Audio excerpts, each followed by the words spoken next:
सो चलिए guys, first जो case था जिसमें हम लोग क्या देख रहे थे, सोल्यूट और सॉल्वेंट दोनों के दोनों वोलेटाइल थे। उस केस में जो आपका टोटल प्रेशर था वो किसके इक्वल था, that is the partial pressure of A plus partial pressure of B, मतलब सोल्यूट के पार्शियल प्रेशर और सॉल्वेंट के पार्शियल प्रेशर के इक्वल था। और फाइनली हमने ये भी देख लिया था कि पीए का वैल्यू क्या निकल के आ रहा था, that is PA not X A, and PB का वैल्यू क्या निकल के आ रहा था, पीबी का वैल्यू निकल के आ रहा था that is PB not X B. ये सबने कल देख लिया था। और फाइनली जब मैंने दोनों वैल्यू सब्स्टिट्यूट कर दी थी तो उस केस में मैंने क्या किया था, एक कंडीशन मानी थी कि सपोज आपका जो सॉल्यूट है वो ज्यादा वोलेटाइल है एज कंपेयर टू सॉल्वेंट, तो उस केस में जो आपका टोटल प्रेशर निकल के आ रहा था वो कितना था, दैट इज पीबी नॉट, ठीक है, plus PA not minus PB not, और साथ में क्या था यहां पर एक्स ए। ठीक है, ये वैल्यू आपने तब निकाली थी जब आपकी पीए नॉट की वैल्यू पीबी नॉट से बड़ी है, तब आपको ये प्रेशर इस्तेमाल करना था। देखिए, अगर आप घर पे अगर आप ये चीज पढ़े थे तो आप दूसरी कंडीशन लगा के खुद से चेक कर सकते थे, बहुत सारे स्टूडेंट ने किया भी होगा। सो फाइनली यहां पर हमने एक्चुअल में कहा, ये कंक्लूजन कैसे निकाला था, जब हम एक्स बी की वैल्यू पुट कर रहे थे 1 माइनस एक्स ए, ये तब निकाला था। क्लियर है? अच्छा, सेकंड केस आप निकाल सकते थे, बहुत सारे बच्चों ने निकाला होगा कि अगर पीबी नॉट की वैल्यू पीए नॉट से बड़ी होती तो उस केस में आप किसको पुट करते, एक्सए को।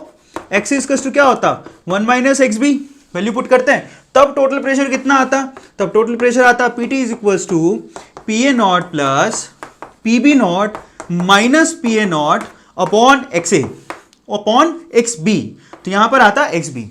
ये देखिए फाइनली यहां पर ये टोटल प्रेशर आ गया। तो हमारे पास देखिए यहां पर टोटल प्रेशर कब कौन सा इस्तेमाल करना है वो डिपेंड करेगा कि यहां पर प्योर कंडीशन में पार्शियल प्रेशर किसका बड़ा है, उसके रिस्पेक्ट में आपको टोटल प्रेशर को इस्तेमाल करना था, जो मैंने आपको सिखाया। सो फाइनली ये फॉर्मूले हो गए। अब हमें ग्राफिकल रिप्रेजेंटेशन में क्या दिखाना है, देखिए ग्राफिकल रिप्रेजेंटेशन में एक तो हमें पीए की ये ग्राफ बनानी है जिसको इक्वेशन नंबर 1 दे देता हूं नाम, एक हमें पीबी का ग्राफ बनाना है जिसको इक्वेशन नंबर 2 दे देता हूं नाम, और एक ये जो बॉक्स में बंद है उसको दिखाना है, इसको इक्वेशन नंबर 3 दे देता हूं नाम। सो चलिए आप खुद से सोचिए कि ये जो फर्स्ट आपको दिखाई दे रहा है, first equation and second equation, ये कैसी लाइन की इक्वेशन है जो कि ओरिजिन से जाती है। इसका कंपैरिजन आप किससे कर सकते हो, y इक्वल्स टू mx से। अगर आप थोड़ा बहुत भी मैथ जानते हो, जो कि बहुत सिंपल है, एक लाइन का इक्वेशन है ये y इक्वल्स टू mx, उससे आप कंपैरिजन कर सकते हो इसका भी और इसका भी। मतलब ये तो ऐसी लाइन है जो कि ओरिजिन से जाते होंगे, ग्राफिकल रिप्रेजेंटेशन बनाए तो उस केस में y क्या है इसके अंदर pa, और x क्या है दैट इज xa, इस केस में pb एंड x क्या है xb। सिंपल है। लेकिन जो थर्ड इक्वेशन है, थर्ड इक्वेशन को जरा चेक करो क्योंकि ग्राफ में काम आएगा। थर्ड इक्वेशन मैं यहां पर लिख देता हूं, जो थर्ड इक्वेशन उसका कंपैरिजन कैसे करोगे, उसका कंपैरिजन करोगे y equals to mx plus c से। ये देखिए कर सकते हो कि नहीं, देखिए y equals to mx plus c से उसका कंपैरिजन करोगे तो वहां पर कहां है, यहां पर देखिए ये तो तुम्हारे पास हो गया y, दिखाई दे रहा है, ये हो गया c, तो ये क्या हो गया अपने पास, ये देखिए ये है x और ये है m। ये एक ऐसा लाइन का इक्वेशन है जो कि c इंटरसेक्शन काटेगा, कहां पर, y एक्सिस पर। ये देखिए पीबी नॉट इंटरसेक्शन काटेगा y एक्सिस पर। तो आपको इस तरह से आपको क्या करना है, लाइन की इक्वेशन ड्रॉ करनी है। y equals to mx plus c है, ये ओरिजिन से स्टार्ट नहीं होगी जबकि ये दोनों ओरिजिन से शुरू होंगी। तो कंपैरिजन देखिए ग्राफिकल रिप्रेजेंटेशन कैसे करोगे, सपोज पहली लाइन का ग्राफ बनाना है तो देखिए ये हमारा y एक्सिस, ये हमारा x एक्सिस, पहली लाइन का इक्वेशन बना रहा हूं, बड़े ध्यान से देखिएगा, ये y एक्सिस ये x। अच्छा y एक्सिस पे क्या लिखूंगा, y एक्सिस पर लिखूंगा मैं pa, लिखूंगा कि नहीं, लिख दिया, इस तरह से pa बढ़ेगा। x एक्सिस पे क्या लिखूंगा, x एक्सिस पे लिखूंगा xa, हाँ या ना। अब x से शुरू कैसे हो रहा है, देखिए यहां पर xa की वैल्यू 0 है, आप सबको पता है ये तो ओरिजिन है, यहां xa की वैल्यू 0 होगी, और धीरे धीरे क्योंकि मोल फ्रैक्शन x से ज्यादा नहीं होता, तो सपोज ये वाली लाइन है जहां पर xa की वैल्यू 1 है, बड़े ध्यान से देखिएगा, ये वाली लाइन है जहां पर xa की वैल्यू 1 है, ये वाला पॉइंट हो गया। तो आपका ये ग्राफ कैसा बनेगा जरा चेक करो। आपको क्या करना है, ये ग्राफ बनाना है, बड़े ध्यान से चेक करिएगा, pa is equals to pa not xa। अब इसको करने का तरीका क्या होता है, यहां पर दो कंडीशन लगा लो, क्योंकि आपको xa की वैल्यू पता है, xa की वैल्यू 0 रखो इसके अंदर, तो pa की वैल्यू कितनी आएगी, pa की वैल्यू कितनी आएगी जरा चेक करो, xa की वैल्यू 0 रखो तो pa की वैल्यू 0, तो वो पॉइंट कौन सा हो गया, वो यही तो पॉइंट है, xa की वैल्यू यहां भी 0 और pa की वैल्यू यहां 0 है। सबको समझ में आ गया। अब सेकंड केस पकड़ो इसका, जब xa की वैल्यू तुम यहां 1 रख दोगे, रखो 1, xa की वैल्यू मैक्सिमम 1 हो सकती है, 1 रखा तो pa की वैल्यू कितनी आ गई, pa की वैल्यू pa नॉट के इक्वल है, तो pa की वैल्यू pa नॉट के इक्वल रखो। देखो x इक्वल्स टू 1 कहां है, ये रहा, तो pa की वैल्यू pa नॉट के इक्वल है। अब यहां पर कहीं ले लो pa नॉट, देखिए यहां पर pa नॉट मैंने लिया, और ये कंडीशन जरा चेक करो, क्योंकि ये वाला ग्राफ बनाना है तो pa नॉट बड़ा है, तो मैं यहां पर x=1 पर पी ए नॉट की वैल्यू कहीं ले लेता हूं, मान लो कि ये पी ए नॉट है, सपोज ये पी ए नॉट है, सबको समझ में आ गया। तो हमें किसी लाइन के अगर 2 पॉइंट मिल जाए तो हम लोग सीधी लाइन ड्रॉ कर सकते हैं। तो यहां पर देखिए ये लाइन ड्रॉ हो गया, बड़े ध्यान से देखिएगा, ये लाइन हमारा ड्रॉ हो गया, ये देखिए सबको समझ में आ गया, ये लाइन हमारा ड्रॉ हो गया। तो अब क्या कर सकते हो, यहां से एक लाइन खींच लो, थोड़ा सा कंपैरिजन आसान हो जाएगा, नीचे की तरफ एक लाइन खींच लो, ठीक है, ये नीचे आ गया, ये हमको मालूम पड़ रहा है कि भाई x=1 वाला लाइन है, ठीक है। तो जरा ध्यान से इसको देखो। अब देखो ये जो सेकंड वाला ग्राफ है वो भी मैं यही बना देता हूं। कैसे बनाऊंगा, सपोज ये देखिए, खुद से चेक करिए कि यहां पर x की वैल्यू 0 है, मैं मान लेता हूं कि इस पर्टिकुलर पॉइंट पर xb की वैल्यू 0 है। दूसरा ग्राफ मैं इससे कंपैरिजन बना रहा हूं, यहां पर xb की वैल्यू 0 है सपोज, और यहां पर क्या लिया हमने, xb की वैल्यू 1। मुझे दूसरा ग्राफ नहीं बनाना पड़े, मैं यही बना देता हूं। यहां पर xa की वैल्यू 0 थी, तो यहां पर मैं xb की वैल्यू तो 0 नहीं ले सकता हूं, तो सेम ही लाइन बन जाएगी। तो उस केस में मैं xb की वैल्यू यहां 0 ले रहा हूं और यहां पर xb की वैल्यू 1 ले रहा हूं, और ट्रीट कैसे कर रहा हूं, ये हमारा y एक्सिस है और ये हमारा x एक्सिस है। अब इस लाइन को और इस लाइन को एक बार भूल जाओ, ठीक है। अब इस लाइन के लिए ड्रॉ करूंगा तो वही 2 कंडीशन लगाओ। इस केस में क्या करोगे, सबसे पहली कंडीशन कि xb की वैल्यू 0 होगी, चेक करो, xb की वैल्यू 0 होगी, तो उस केस में pb की वैल्यू किसके इक्वल है, 0 के। चेक करो, xb की वैल्यू 0 रख दो तो pb की वैल्यू 0 है। वो कहां है पॉइंट, ये रहा, जरा चेक करो, ये xb की वैल्यू 0 है तो उसमें pb की वैल्यू भी 0 है। जरा चेक करो, अगर मैं बोल दूं कि ये जो एक्सिस है हमारे पास वो किसके इक्वल है, pb के, सपोज, तो ये है तो प्रेशर ही ना, क्या फर्क पड़ता है, पी ए नॉट भी क्या होगा, एक प्रेशर ही तो होगा। तो प्रेशर की तो लाइन है, तो यहां पर प्रेशर काउंट हो सकता है, ये एक वैल्यू है, ये भी, ये तो एक्सिस है और ये एक वैल्यू है, और ये वैल्यू कुछ हो सकती है 10, 20, 30। कई लोग कहेंगे पीबी और पी ए नॉट एक साथ कैसे आ गया। बच्चों ये तो एक्सिस है और ये कोई एक पार्शियल प्रेशर है जो एक वैल्यू है, तो ये वैल्यू को तो रिप्रेजेंट कर रही है, क्या फर्क पड़ता है यहां लिख दिया तो। अच्छा, अब यहां पर xb की वैल्यू 0 है और pb की वैल्यू 0 है, तो ये वाला पॉइंट हो गया।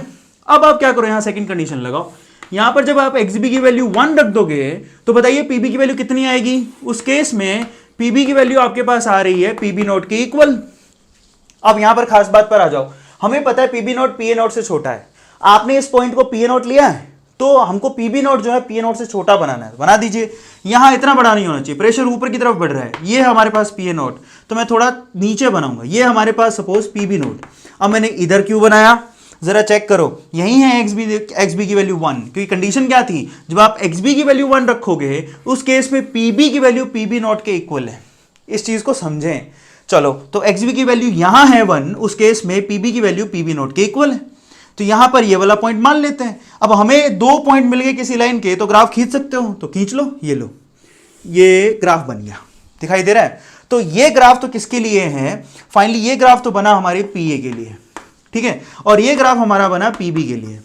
अब इस ग्राफ और इस ग्राफ, मतलब इन दोनों का समेशन कर दूंगा तो मुझे pt मिल जाएगा। तो वो ग्राफ कैसा आएगा, जरा चेक करो, वो यहां से लेके यहां तक, जिसको समझ में नहीं आया वो ऐसे भी कर सकते हो, यहां पे भी 2 पॉइंट लगाओ। ये देखिए कहां गया, इस इक्वेशन, ये है हमारा टोटल प्रेशर, जरा चेक करो। अब इसके लिए ग्राफ बनाना है तो बनाओ, क्या फर्क पड़ता है। यहां पर सिर्फ एक ही मोल फ्रैक्शन है xa, सबसे पहले xa की वैल्यू 0 रखो। अगर आपने xa की वैल्यू 0 रख दी तो pt किसके लाया, pb नॉट के इक्वल आया। चेक करो यहां पर कंडीशन कौन सी लगाओगे, अगर आपको इसका ग्राफ बनाना है, मैं यहां बना देता हूं, देखो यहां पर कंडीशन क्या लगाओगे, सबसे पहले xa की वैल्यू 0 रखो, उस केस में जो pt की वैल्यू आ रही है वो कितनी आएगी, pb नॉट के इक्वल। तो पकड़ो xa की वैल्यू 0 ये रही और pt की वैल्यू pb नॉट के इक्वल है, वो पॉइंट ये रहा। तो हमको इस लाइन का फर्स्ट पॉइंट मिल गया, ये जो आपकी पीटी वाली है उसके लिए बात कर रहा हूं, या फर्स्ट पॉइंट मिल गया। बड़े ध्यान से देखो, जहां पर आपका कंसंट्रेशन खत्म होने लगे वहां ज्यादा फोकस करो, घबराओ मत, बिलीव इन यू, सब समझ में आएगा। सो फाइनली यहां पर क्या होगा, basically this is PB not. अब क्या करो, सेकंड कंडीशन लगाओ, जब एक्सए की वैल्यू कितनी हो जाए 1, क्योंकि यहां पर सिर्फ ये एक्सए पर डिपेंडेंट है। जब एक्सए की वैल्यू 1 हो जाए उस केस में पीटी का वैल्यू निकालो कितना आ रहा है। जब एक्सए की वैल्यू 1 रख दोगे तो 1 रखो, तो पीबी नॉट से पीबी नॉट कैंसिल हो गया तो किसके इक्वल आ जाएगा, पीए नॉट के। तो देखिए यहां पर x = 0 पर ये वाला पॉइंट था, x = 1 ये रहा, उस केस में ये वाला पॉइंट है। तो इसका मतलब किसी लाइन के 2 पॉइंट मिल जाए तो उसको आप ड्रॉ कर सकते हो। तो फाइनली ये आपका लाइन हो गया किसका, टोटल प्रेशर का। Now this is your total pressure which is equals to PA + VB। ये बहुत इंपॉर्टेंट है क्योंकि यहां पर आप एजियोट्रॉपिक मिक्सचर को समझोगे, ठीक है, पॉजिटिव और नेगेटिव मिक्सचर्स को समझोगे, क्योंकि अगर आप ये ग्राफ समझ पा रहे हो तो आप आगे बढ़ पाओगे। तो ये फाइनल ग्राफ बना आपका किसका, रोल्ड लॉ के फर्स्ट केस का, जो कि बहुत ही ज्यादा इंपॉर्टेंट है। इसके कॉन्सेप्ट को आपको मैं फिर से कह रहा हूं, इस वीडियो को वापस से पीछे जाओ, वीडियो में फिर से ये समझो कि हमने ग्राफ ड्रॉ कैसे किया। जो कि बहुत ज्यादा कॉन्सेप्चुअल है, बहुत ज्यादा इंपॉर्टेंट है, इस ग्राफ को बार बार इस्तेमाल करेंगे। ये रोल्ड लॉ का ग्राफ है। तो आई थिंक अब आपको समझ में आ गया होगा, ये रोल्ड लॉ का फर्स्ट केस खत्म हो गया। अब हम रोल्ड लॉ के सेकंड केस की तरफ बढ़ेंगे। तो फटाफट से इसका स्क्रीनशॉट लो और इसको लिख लो। सो चलिए गाइस, रोल्ड लॉ का सेकंड केस लेते हैं। अब सेकंड केस क्या है जरा चेक करो, लिखिए मेरे साथ साथ कि केस नंबर 2 क्या है। Now the case number 2 is, जब हम क्या करें यहां पर नॉन वोलेटाइल सोल्यूट ले, नॉन वोलेटाइल सोल्यूट ले और उसको हम लोग डाल दें किसके अंदर, वोलेटाइल सॉल्वेंट के अंदर। हमारा सॉल्वेंट जो है वो तो वोलेटाइल ही है, ठीक है। अब अगर इस वोलेटाइल सॉल्वेंट में हमने गलती से नॉन वोलेटाइल सोल्यूट डाल दिया तो क्या इफेक्ट पड़ेगा। और एक्चुअली अब जो मैं पढ़ा रहा हूं आपको केस, उसको हम लोग RLVP भी कहते हैं, जो कि एक कोलिगेटिव प्रॉपर्टी। RLVP मेरे साथ लिख लीजिएगा, इसको बोलते हैं relative lowering of vapour pressure. जरा समझे इसका मतलब क्या है, इस नाम का मतलब क्या है और इस कॉन्सेप्ट से क्या होगा, बड़े ध्यान से समझिएगा। सपोज हमारे पास एक प्योर सॉल्वेंट था, ये देखिए यहां पर एक प्योर सॉल्वेंट लिया और उस सॉल्वेंट का नाम हम रख देते A, ठीक है। अब ये प्योर है तो इसके सरफेस पर सिर्फ इसी के मॉलिक्यूल्स होंगे, सही है या नहीं है। और मैंने आपसे कहा क्योंकि ये वोलेटाइल है तो इसको बंद करके रखा है, ये वोलेटाइल है तो यहां पर ये वेपर भी इसकी मौजूद होगी इस बीकर में, हाँ या ना। मतलब ये लिक्विड फॉर्म में भी होगा और गैसेस फॉर्म में या वेपर फॉर्म में भी होगा। और अगर ये वेपर फॉर्म में है तो ये कुछ प्रेशर बना रहा होगा, और इसका प्रेशर हम लोग मान लेते हैं प्योर कंडीशन में PA0 मान लेते हैं, ठीक है। अभी ये प्योर है, यहां पर ये जो सॉल्वेंट है वो प्योर है, और ये प्योर सिचुएशन में जो वेपर प्रेशर यहां पर बना रहा है उसको PA0 मान लेते हैं, जैसे कि हम लास्ट वीडियो तक करते आए, लास्ट टॉपिक तक भी करते आए। अब अचानक से आपने क्या किया, एक नॉन वोलेटाइल सोल्यूट लिया जो कि खुद वोलेटाइल नहीं है, नॉन वोलेटाइल है। अगर आपने उसको डाल के एक सॉल्यूशन तैयार किया, जरा चेक करो, अगर आपने उसको डाल के एक सॉल्यूशन तैयार किया तो होगा क्या, अब सॉल्यूट के पार्टिकल भी तो जगह ले लेंगे सरफेस पर। तो देखिए यहां पर ये इस तरह से मैं उसको दिखा देता हूं, ये सरफेस है और यहां पर सॉल्यूट और सॉल्वेंट अब दोनों के पार्टिकल हैं। तो सॉल्यूट और सॉल्वेंट कैसे दिखाएंगे, सपोज ये वाले सॉल्यूट है जो लाइन से आपको दिखाई दे रही है, ठीक है, सर्किल के अंदर लाइन दिखाई दे रही है, वो सॉल्यूट है। अब सरफेस पर पहले सॉल्वेंट पूरा सरफेस पर था, अब तो सॉल्वेंट पूरा सरफेस पर नहीं है, सरफेस के मॉलिक्यूल, सरफेस पर सॉल्वेंट के मॉलिक्यूल हो गए कम। इसका मतलब अब प्रेशर, वेपर प्रेशर भी कम हो जाएगा।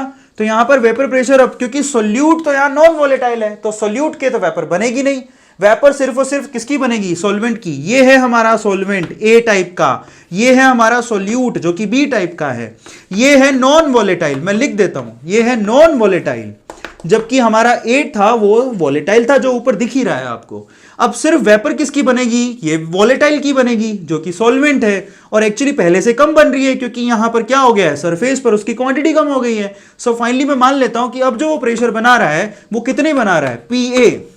बहुत इंपॉर्टेंट है, और मैंने आपको ये पॉइंट लिखवाया भी था कि वेपर प्रेशर जो होता है वो प्योर लिक्विड का ज्यादा होता है एज कंपेयर टू सॉल्यूशन। ये हमने वेपर प्रेशर में पढ़ा था, अगर आपने लास्ट लेक्चर देखा है तो वहां पर हमने ध्यान से देखा भी था।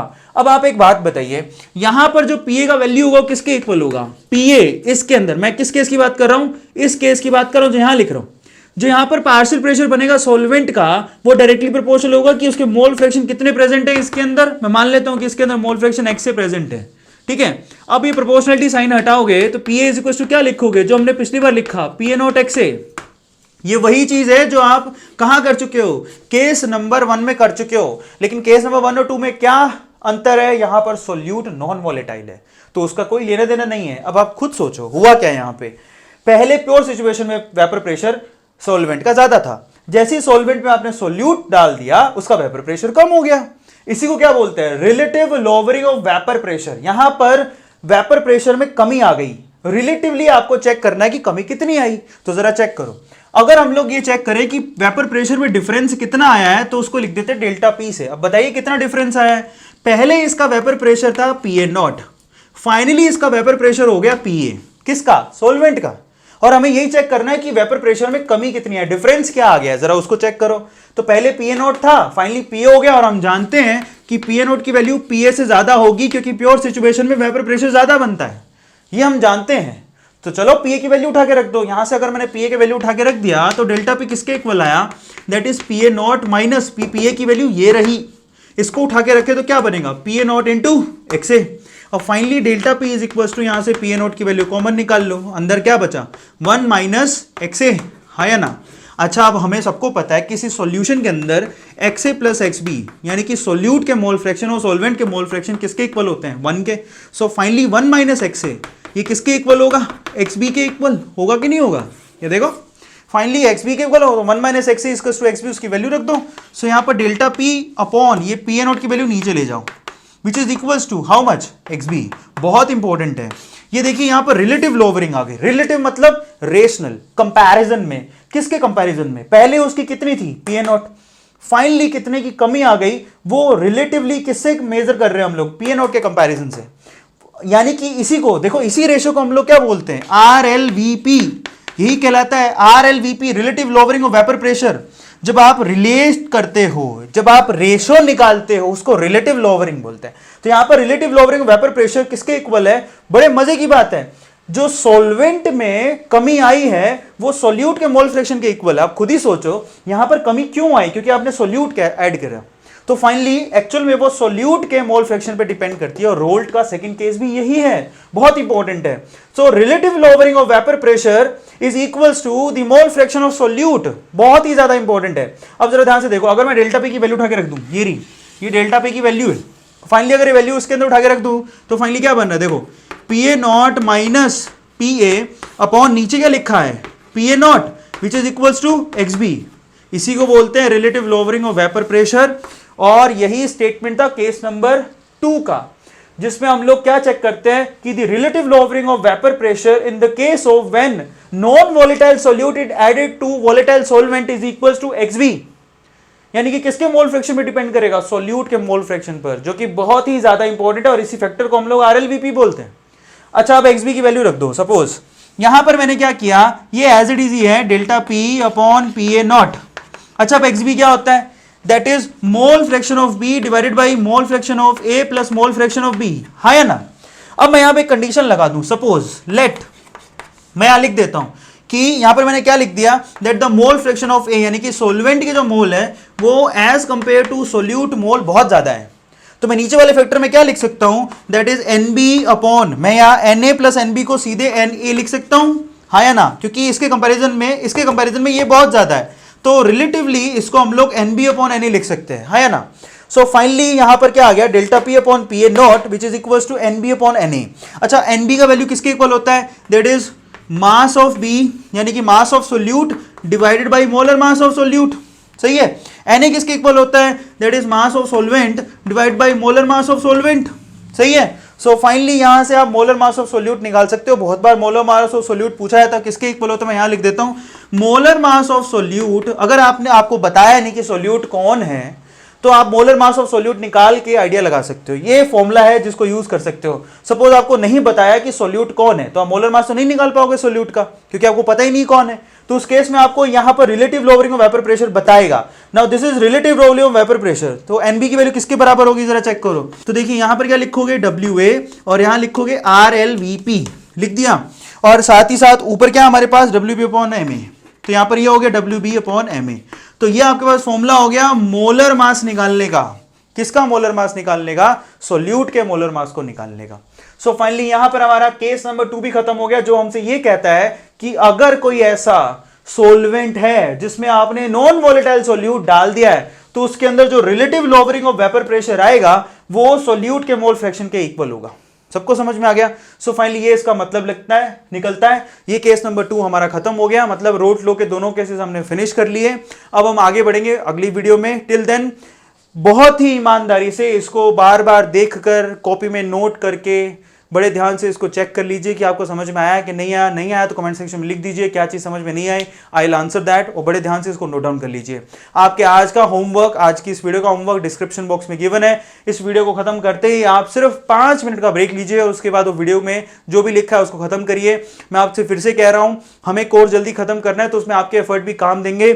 आप जैसे ही सॉल्यूशन में यहाँ पर कंपैरिजन, यहाँ पर आप सॉल्यूशन पढ़ रहे हैं, तो अनअकैडमी के ऊपर जो सॉलिड स्टेट दिया है उसको कंप्लीट कर लिए साथ में।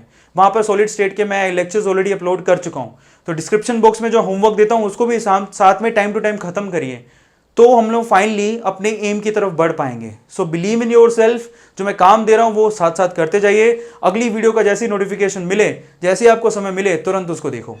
चलो अगली वीडियो मिलते हैं। Till then, thank you so much. Thanks a lot.